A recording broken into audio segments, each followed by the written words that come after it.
আজ ২৮শে মে জাতীয় নারী স্বাস্থ্য দিবস। সারা পৃথিবীতেই এটি প্রতিটি দেশে তারা মানে নিজস্বভাবে তারা এই দিনটি পালন করছে। তো বাংলাদেশে আমরা নারী স্বাস্থ্যকে অত্যন্ত গুরুত্ব দিচ্ছি। আমাদের সকল দিক থেকে আমরা জানতে পেরেছি যে empowering women then fostering the health, celebrating the wellness, মানে যে প্রত্যেকটি নারীর স্বাস্থ্য যদি সুরক্ষিত হয়, সুন্দর হয়, তাহলে তিনি তার সুস্বাস্থ্যের জন্য সমাজকে অনেক কিছু দিতে পারবেন। একটি ছোট্ট শিশু যদি আমরা চিন্তা করি, সে যখন বড় হচ্ছে তার স্বাস্থ্য যদি সুন্দর হয়, সে কৈশোরে পা দিয়ে সে কিন্তু নারীত্বে আসবে। তারুণ্যে যখন তিনি আসবে তখন তার লেখাপড়া, কাজকর্ম, খেলাধুলা, তারপরে সকল কাজে সে কিন্তু অতি উৎসাহ নিয়ে কাজ করতে পারবে।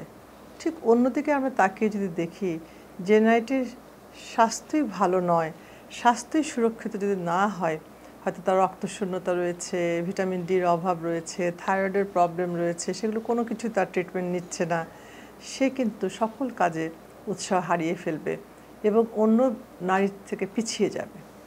সুতরাং সকল নারীর স্বাস্থ্যকে আগে সুরক্ষিত করতে হবে, সকলকে তার নিজের স্বাস্থ্যের দিকে নজর দিতে হবে। যেমন ধরুন, সরকার আমাদের ভ্যাকসিন দিয়েছেন, এখন কিন্তু ভ্যাকসিন স্কুলে প্রতিটি কিশোরীকে দেওয়া হচ্ছে এবং এই কিশোরীটি তারুণ্যে পরিণত হবে, তাই না? সে যদি ভ্যাকসিনটি নেয়, দেখা গেছে যে জরায়ুর মুখের ক্যান্সার প্রতিহত করা যাবে। সুতরাং তার জরায়ুর ক্যান্সার থেকে সে মুক্তি পাবে। সুতরাং এই যে তার ভয়েস নিয়ে আসতে পারবে, তাকে আমরা এম্পাওয়ার করতে পারবো, তাকে আমরা চাকরি দিতে পারবো, তাকে কাজে নিতে পারবো। সে শুধু নিজের জন্য না, তার পরিবারের জন্য, তার সমাজের জন্য অনেক কিছু দিতে পারবে। সুতরাং একদম বেসিক চাহিদা যদি আমরা চলে যাই, তাহলে আমাদের বলতে হবে নারীর স্বাস্থ্যকে সুরক্ষা করতে হবে। এই উদ্দেশ্যে কিন্তু নারী স্বাস্থ্য দিবস আজকে পালিত হচ্ছে।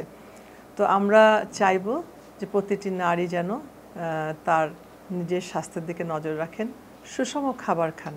সুষম খাবার সম্পর্কে জানতে হবে এবং আমাদের কিন্তু ডক্টরের কাছে গেলে তো আমরা জানতে পারবো। তাছাড়া কিন্তু আমাদের ওয়েবসাইট রয়েছে, সরকার থেকে কিন্তু একটি সুন্দর চমৎকার ওয়েবসাইট রয়েছে, কোন খাবার খেলে আপনি কেমন থাকবেন সেটি কিন্তু বাংলায় করা আছে। সুতরাং আপনারা সকলে সেটি পড়ে নিয়ে দেখতে পারেন। তারপর তো ডাক্তারের কাছে গেলে তিনি আপনাকে বুঝিয়েই দেবেন। দ্বিতীয়ত হচ্ছে চলাচল বা এক্সারসাইজ করতে হবে। আমরা দেখা গেছে যে একটু তারুণ্য থেকে একটু মধ্য বয়সে উপনীত হতে হতেই মুটিয়ে যাচ্ছি এবং ওবেসিটিতে আমরা আক্রান্ত হচ্ছি। সেটি কিন্তু খুব মানে সারা বাংলাদেশে কেন, সারা পৃথিবীতে একদম সুনামির বেগে চলছে। তো আমাদের সেই অতি ওজনটাকেও নিয়ন্ত্রণ করতে হবে। তাহলে দেখুন, আপনি সন্তান নিতে গেলে বা পরবর্তীতে আপনি যখন অন্য কাজকর্মে মনোনিবেশ করবেন, সেটি সব জায়গায় সুস্বাস্থ্য কিন্তু আপনাকে এগিয়ে নিয়ে যাবে। অতএব ওজন আপনাকে কন্ট্রোল করতেই হবে। 3 নম্বর, লাইফস্টাইল। জীবনধারা আজকে পাল্টে গেছে, স্বীকার করছি আমরা অত্যন্ত ফাস্ট ফুড, সারাদিন মোবাইল নিয়ে বাড়িতে বসে থাকা, রাত জেগে টিভি দেখার অত্যন্ত আমরা আসক্ত হয়ে পড়েছি। সেখান থেকে বেরিয়ে আসতে হবে। নারী স্বাস্থ্য দিবস পালনে আরেকটি কথা আমি বলতে চাই খুব গুরুত্ব সহকারে, যে আমাদের সকল নারীকে কিন্তু লেখাপড়া শিখতে হবে। কারণ আজকের প্রতিপাদ্য বিষয় ছিল এম্পাওয়ারিং উইমেন। সুতরাং এই মেয়েগুলোকে যদি লেখাপড়া শিখে তারা বড় হয়, তাহলে দেখা যাবে তারা নিজের পায়ে দাঁড়িয়েছে, অন্যের মুখাপেক্ষি হচ্ছে না। হ্যাঁ, লেখাপড়ার কস্ট রয়েছে, তবে আমাদের সরকার তো স্কুল কলেজ কিন্তু মেয়েদের জন্য ফ্রি করেছে, বইও দিচ্ছে। সুতরাং আমাদের এই সুযোগটা হাতছাড়া করা যাবে না। তো প্রত্যেক পেরেন্টস বা অভিভাবকের কাছেও আমার নিবেদন, তারা যেন তার কন্যা সন্তানটিকে লেখাপড়া করান। বাল্যবিবাহ থেকে তারা যেন বিরত থাকেন, কেননা তারা লেখাপড়া করলে একটি সুশিক্ষিত মা হয়ে উঠতে পারবে।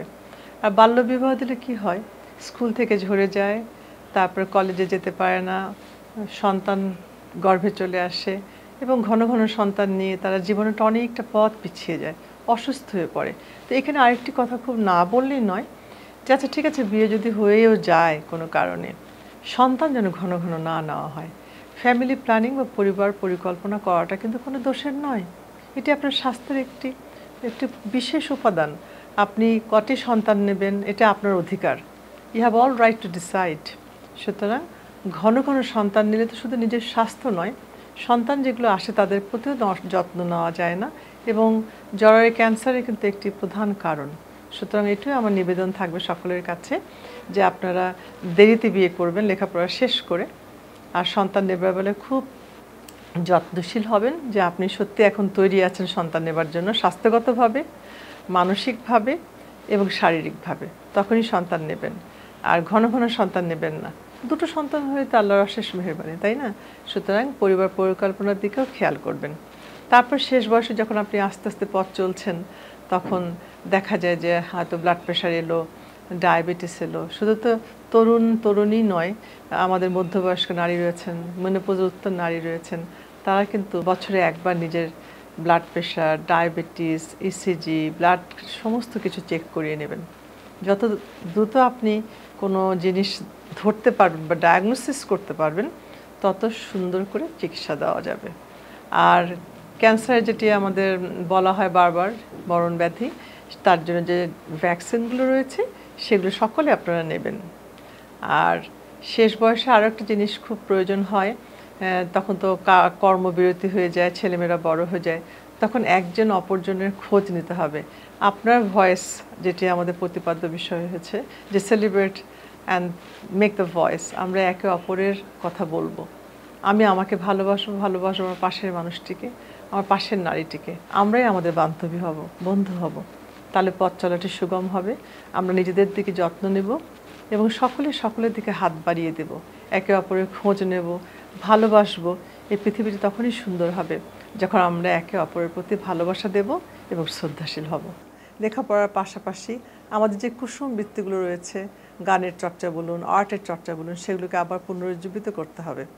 এবং মোবাইল দেখবো আমরা, সিনেমা দেখবো, গানও শুনবো, লেখাপড়াও করবো, কোরআন শরীফও পড়বো, সব কিছু একসাথে সামঞ্জস্য রেখে আমাদের এগিয়ে যেতে হবে, নইলে আবার সে পিছিয়ে পড়া।